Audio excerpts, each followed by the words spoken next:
Afternoon students. सो आज के इस वीडियो में हम करेंगे Emile Durkheim and his contribution in the field of religion. And Durkheim जो है वो अपनी book elementary forms of religious life में रिलीजन की बात करते हैं and it was published in 1912।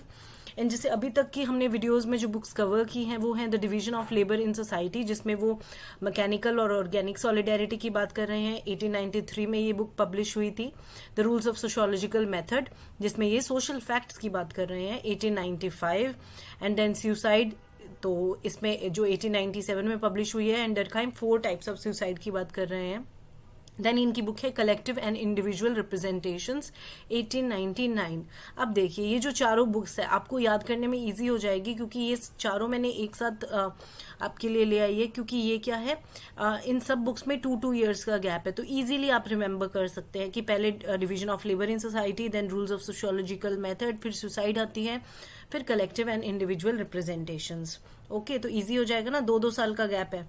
Now जो आज बुक हम कवर कर रहे हैं वो क्या है, elementary forms of religious life, जो कि 1912 में पब्लिश हुई थी। एंड जिसमें बेसिकली डर्कहाइम जो रिलीजन को डिफाइन करते हैं वो क्या है, ये उसकी डेफिनेशन है रिलीजन की, जो कि डर्कहाइम ने दी है। Religion is a unified system of beliefs and practices.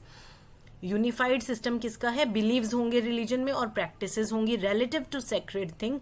Sacred thing, तो ये 2 तरह की डिवीजन देते हैं, sacred and profane. Sacred things जो क्या है, things set apart and forbidden.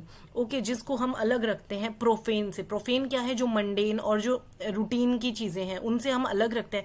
अब देखिए, जो अब फॉर एग्जाम्पल एक मंदिर है तो उसमें जो गर्भगृह होता है तो वो उसमें जो भगवान है तो वो अलग रहेंगे ना, sacred, you can't touch that. Okay, और वो अलग रहेंगे। तो relative to sacred thing, that is to say things set apart and forbidden. Beliefs and practices which unite. Beliefs and practices, beliefs क्या है, जो हमारे इंटेंजिबल हैं बिलीव, जो हमारे थॉट्स हैं, ठीक है, नॉर्म्स, थॉट्स, जो हमारे कस्टम्स एंड प्रैक्टिसेस क्या हैं, रिचुअल जो हम परफॉर्म करते हैं, ठीक है। अब हमारा बिलीफ है ऋग्वेद में, वेदों में, ये सब हमारे बिलीव्स हैं।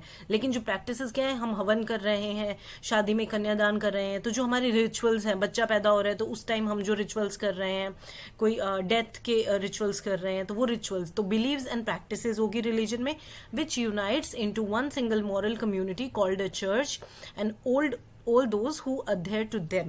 Okay, तो this is the definition। तो इसमें कुछ important पॉइंट्स है जो कि आप याद रखिए कि रिलीजन जो है वो एक यूनिफाइड सिस्टम है बिलीव्स एंड प्रैक्टिसेस का, which is relative to sacred thing. तो यहीं से आपको पता चल जाता है कि वो डिवीजन कर रहे हैं between sacred and profane. Now 2 elements of religion as per Durkheim, तो बिलीव्स हैं एंड प्रैक्टिसेस, जिनको हम राइट्स, रिचुअल्स भी बोलेंगे, तो ये देख सकते हैं। Now this is basically the most influential work on religion from a functionalist perspective. अब देखिए, डर्कहाइम जो थे वो एक फंक्शनलिस्ट थिंकर थे।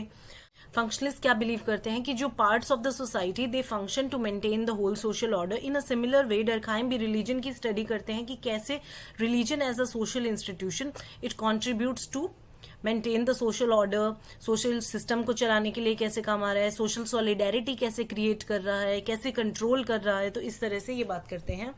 And he saw religious ceremonies not as a celebration of supernatural deities but as a worshipping of social life itself। मतलब कि Durkheim बोलते हैं कि आप डर्कहाइम जो है रिलीजन को एनालाइज कर रहे हैं तो वो बोलते हैं कि रिलीजियस सेरेमनीज जो हैं, आप रिलीजियस सेरेमनीज में एक सेलिब्रेशन, किसी भगवान की पूजा नहीं कर रहे हो, you are worshipping the social life itself, ठीक है। अब डर्कहाइम जो थे वो देखना चाहते थे कि जो रिलीजन है उसका ओरिजिन कहाँ से हुआ। अभी modern society being he was in the modern society, तो मॉडर्न सोसाइटी में वो सब कैसे ट्रेस करें, नहीं ट्रेस कर सकते, इसीलिए उन्होंने elementary forms of religious life, मतलब कि टोटेमिज्म की स्टडी की है ना उन्होंने, अभी आगे आएगा हमारे इसमें। तो टोटेमिज्म की स्टडी की, जो कि एलिमेंट्री मतलब most simplest primitive form of religion है, वहां से वो ट्रेस करते हैं कि कैसे धर्म मतलब अब मॉडर्न सोसाइटी में कैसे डेवलप हुआ, और उस तरह से वो ट्रेस करते हैं। Now for Durkheim religion does not solely means churchly और institutional things, but religion is a set of symbols, rituals about the sacred that is practiced by a community of believers. His definition of religion is often called functionalist definition and rather than substantive in the form that कि उसमें आप ये नहीं देख रहे हैं कि religion में क्या सब्सटेंस है, you are not studying the content of religion, ठीक है। आप क्या स्टडी कर रहे हो कि सोशल फंक्शन क्या है रिलीजन का। धर्म का सोशल फंक्शन डरखाइम के हिसाब से क्या था, टू मेंटेन सोशल सॉलिडेरिटी, समाज में एकजुटता बनाए रखना, सामूहिक चेतना, ठीक है। तो इस तरह से वो बात करते हैं, वो कंटेंट की बात नहीं कर रहे हैं रिलीजन के, ओके। तो ये यहाँ पे ये दिया हुआ है। एंड धर्म की उनकी परिभाषा को अक्सर मूल के बजाय कार्यात्मक कहा जाता है, क्योंकि यह धर्म की मूल सामग्री मतलब कंटेंट ऑफ रिलीजन पर जोर नहीं दे रहे थे, जैसे कि विशेष अनुष्ठान वगैरह मूल सामग्री जो होती है, लेकिन धर्म का जो सामाजिक कार्य है उस पे ये जोर दे रहे थे कि वो क्या है। देखिए अब सुसाइड में भी तो डरखाम यही बात कर रहे थे कि जो सुसाइड है उसके पीछे कोई ना कोई रीजन है, इट्स नॉट प्राइवेट फिनोमिना, और ये इंडिविजुअल फिनोमिना नहीं है, बायोलॉजिकल नहीं है, साइकोलॉजिकल नहीं है, in fact it is a social phenomena and it is a social fact, okay. Now society is conceptualized as divided into two halves, sacred and profane.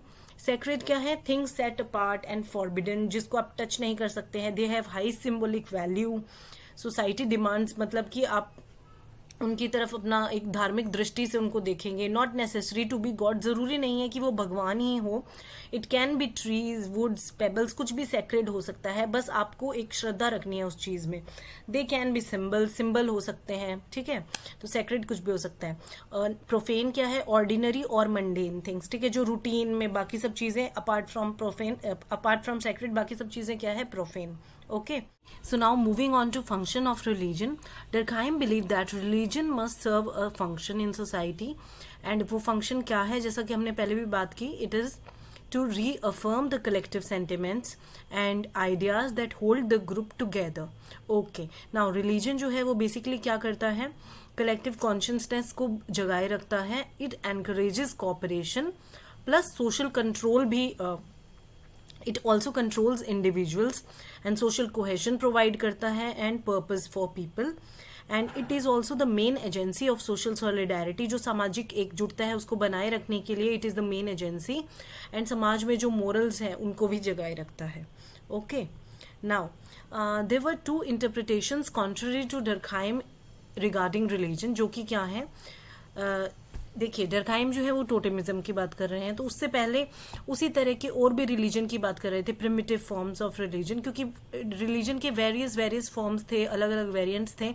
तो जो ईबी टाइलर है वो एनिमिज्म की बात कर रहे हैं, animism is the religion of spirit, okay. Now Max Muller है वो नेचरिज्म की बात कर रहे हैं, रिलीजन ऑफ नेचुरल फोर्सेस। तो ये भी देखिए, आप इनके थोड़ा नाम याद रखिए कि एनिमिज्म जो है वो ईबी टाइलर का कॉन्सेप्ट है एंड नेचरिज्म जो है वो मैक्स मुलर का कॉन्सेप्ट है, ओके।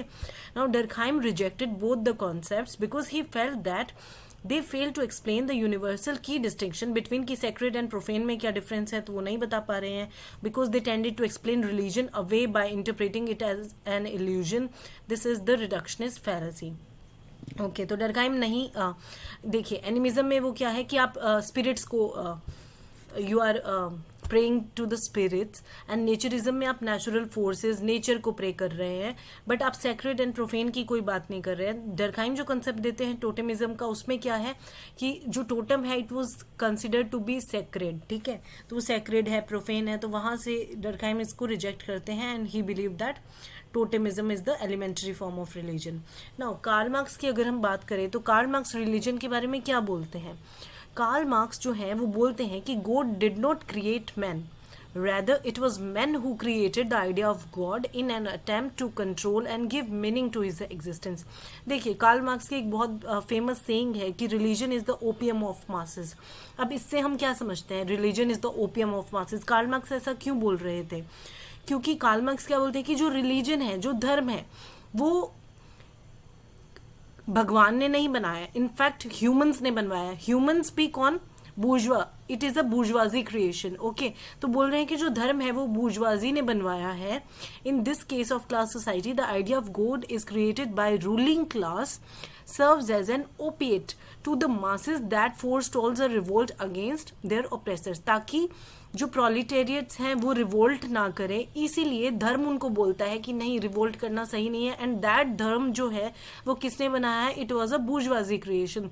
इसीलिए मार्क्स बोलते हैं कि रिलीजन जो है is the opium of masses, ताकि मासेस रिवोल्ट ना करें, उनको एक जगह बांध के रखने के लिए उनको, ताकि वो रिवोल्ट ना करें और एक जगह बंधे रहें, ठीक है। एंड जो अपनी पोजीशन है उसको इन द सोसाइटी, जो उनकी पोजीशन है उसको वो एक्सेप्ट कर लें, so that they do not revolt and accept the position conferred to them by the God, ठीक है। तो ये बिलीव करवाया जाता है। एंड जो रिलीजन है वो इनफैक्ट क्या है, जो डोमिनेंट व्यूज है या डोमिनेंट जो क्लास है वो ही रिलीजन को भी डिक्टेट कर रहा है। तो कार्ल मार्क्स इस तरह से रिलीजन को डिफाइन करते हैं, एंड इसीलिए तो ये बोलते हैं कि religion is the opium of masses. However जो डर्कहाइम है वो रिजेक्ट करते हैं कि नहीं, ऐसा नहीं है। इनफैक्ट रिलीजन क्या करता है, सोशल सॉलिडेरिटी प्रोवाइड करता है, कलेक्टिव कॉन्शियसनेस प्रोवाइड करता है, सोशल कंट्रोल, समाज में एक तरह का कंट्रोल बनाए रखता है। तो रिलीजन क्या है, वो एक फंक्शनल एस्पेक्ट दिखा रहे हैं, एंड जो मार्क्स का है वो एक कॉन्फ्लिक्ट पर्सपेक्टिव है। तो रिलीजन को भी वो कॉन्फ्लिक्ट के नजरिए से देख रहे हैं। Okay, now cause of religion. Durkheim basically क्या करते हैं, रिजेक्टेड द अर्लियर साइकोलॉजी। देखिए डर्कहाइम सुसाइड में भी तो वही कर रहे थे, he rejected the earlier theories and बोल रहे हैं कि जो रियल कोज है वो क्या है, सोशल कोज है। इन सिमिलरली यहाँ पे भी वो यही बोल रहे हैं, he rejected the earlier psychological और intellectual explanations to the origin of religion. And वो बोल रहे हैं कि क्या ये इसका जो ओरिजिन है क्या है, वो है सोशल ओरिजिन है, सोशल कोज है रिलीजन का। Okay, now 3 conditions are needed religion के होने के लिए। वो क्या है, रिलीजियस बिलीव्स होने चाहिए, रिलीजियस राइट्स होना चाहिए, चर्च, जो कि हमने अभी डेफिनेशन में देख लिया है। Okay, now let's move on to totemism. And totemism जो है वो उन्होंने कहाँ स्टडी किया है, Australian aborigines called Arunta tribe में उन्होंने स्टडी किया है टोटेमिज्म, जिसको वो elementary forms of religious life बोलते हैं and most primitive and simple form of religion बोल रहे हैं डर्कहाइम। टोटम क्या है, कोई भी एनिमल हो सकता है, कुछ भी हो सकता है। टोटम कोई नेचुरल ऑब्जेक्ट हो सकता है with symbolically represent people and their common origin. कोई भी नेचुरल ऑब्जेक्ट, कोई पेबल, कोई लकड़ी का टुकड़ा, कुछ भी हो सकता है टोटम, ठीक है, जिसको आप वर्शिप कर रहे हो, प्रे कर रहे हो। नाउ टोटेमिज्म क्या है, कहाँ से आया, उसके पीछे क्या स्टोरी है, तो वो देखते हैं कि by studying the elementary forms of religion amongst the primitive people, Durkheim wanted to understand the essence of religious phenomena without distracting complexities and socio cultural overlays of modern social system. अब देखिए Durkheim क्या कर रहे थे, basically elementary forms of religion, उन्होंने simplest form of religion को क्यों चुना, क्योंकि वो जानना चाहते थे कि जो मॉडर्न सोसाइटी है उसमें रिलीजन जो है, उसमें धर्म है, तो कैसे आया, उसका ओरिजिन कैसे हुआ। तो इसका ओरिजिन पढ़ने के लिए सबसे सिंपल आपको रिलीजन पहले देखना पड़ेगा। तो वो कौन सा रिलीजन पढ़ते हैं, टोटेमिज्म। अब टोटेमिज्म का ओरिजिन कहाँ से आया है, कि अब डर्कहाइम बात करते हैं कि प्रिमिटिव मैन जो है दे वर वॉन्डर्स, ये सिंपल लैंग्वेज में लिखा हुआ है। प्रिमिटिव मैन जो है they were wanderers, they moved from place to place in search of food and other things, but religiosity emerge among humans when they occasionally assembled in large mass। ठीक है, जब वो एक साथ मिले या एक साथ मिलते थे तब क्या होता था, एक तरीके का उनको खुशी मिलती थी, ठीक है, जिसको वो बोलते हैं कलेक्टिव एफर्वेंस। ठीक है, तो कलेक्टिव एफर्वेंस क्या है उसको हम देखते हैं। तो एक तरह का एंथुजियाज्म आता था उनके बीच में, ठीक है, आप मिल रहे हो सारे एंड आपको एक खुशी मिल रही है, ठीक है। तो उस टाइम लोग इतना नॉलेज नहीं था, वो नहीं सोच पाते थे कि ये हमारी मिलने की खुशी है, ये हमारी क्लैन की खुशी है, नहीं, उनको लगता था कि कोई ऐसी चीज है, ठीक है, जो हमें खुशी प्रदान कर रही है, वो क्या है। तो ऐसे धीरे धीरे उनको लगा कि कोई ऐसा फोर्स है एंड जिससे हमें ये चीज मिल रही है। फॉर एग्जाम्पल अगर वो किसी फेस्टिवल पे मिल रहे हैं तो उनको अच्छा लगता था कि हाँ मिलना, और जब वो नहीं मिलते तो एक अलग तरह की फीलिंग होती थी, लोनलीनेस।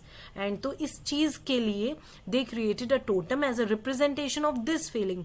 बट इन द अगर आप बड़ा लार्जर पिक्चर देख रहे हैं तो वो किस चीज की फीलिंग थी, वो थी उनकी मिलने की, कलेक्टिव कॉन्शियसनेस की, या फिर जो आपस में मिलने का प्यार या समाज का, ठीक है, क्योंकि वो समाज एक दूसरे से मिल रहे थे एंड तो वो जो प्यार था वो अलग था, ठीक है। एंड उन्होंने उसको किस रूप में देखा, एक टोटम के रूप में, ठीक है। They created a totem as a representation to this feeling. Now when they come closer to the totem they imagine that feeling and this is the origin of totem and the cause of religion according to Durkheim. Now, when the feeling disappeared once they are separated. Now, primitive man becomes anxious and wants to re-experience the feeling. अब वो feeling को explain करने के लिए उनको कोई जो force है, जो भी सुपीरियर फोर्स है which is superior to them, तो वो कैसे उसको रिप्रेजेंट करे। तो वहां से उन्होंने टोटम को क्रिएट किया कि नहीं, हम हमेशा इस पेड़ के नीचे मिल रहे हैं तो ये पेड़ हो सकता है सेक्रेड हो, ठीक है, या फिर इस नदी के किनारे मिल रहे हैं तो ये नदी हमारे लिए सेक्रेड है। तो उन्होंने ऐसा उस चीज को रिप्रेजेंट किया, ठीक है। तो वहां से टोटम का ओरिजिन हुआ। एंड इनफैक्ट लोग ये भी बोलते हैं कि अगर वो कोई चीज को ही, तो वो क्यों नहीं उन्होंने सोसाइटी को ही प्रे करना स्टार्ट कर दिया या समाज को ही क्यों नहीं प्रे किया, because it was easier for them to visualise and direct their feelings of वो टुवर्ड्स अ सिंबल, ठीक है, क्योंकि वो एक सिंबल है छोटा सा, मान लो कोई पेबल है तो वो आसानी से आप उसका प्रे कर सकते हो अपनी सारी, ठीक है, उसकी इजीली सब चीज़ें जो भी रिचुअल्स है सिंबल्स के वो आप कर सकते हो। बट अगर आप कोई क्लैन या कोई समाज या कोई पूरी सोसाइटी को प्रे करोगे तो आप कैसे करोगे, कोई चीज़ ही नहीं होगी जिसको आप प्रे कर रहे हो, ठीक है। तो इस वो इजी था टोटम को उसका पूजा पाठ करना, उसको easier था for them to visualize and direct their feelings of awe towards a symbol than to society as a whole, so they created totem। तो इस तरह से origin होता है religion का as per Durkheim। ओके, so this is it for this video. And इस video में हमने basically elementary forms of religious life जो कि 1912 में पब्लिश हुई थी डरखाइम की बुक, तो ये कवर करने की कोशिश की है।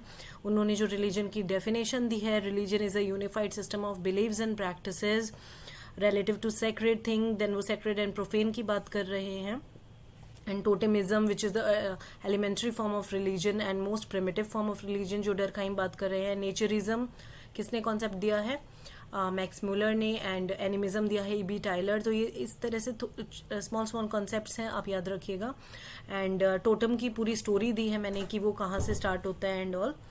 And thank you, and I'm not able to make videos more frequently because I've got an interview call and I'm preparing for that। तो जब भी मुझे टाइम मिलेगा तो I will make videos for you all। Thank you।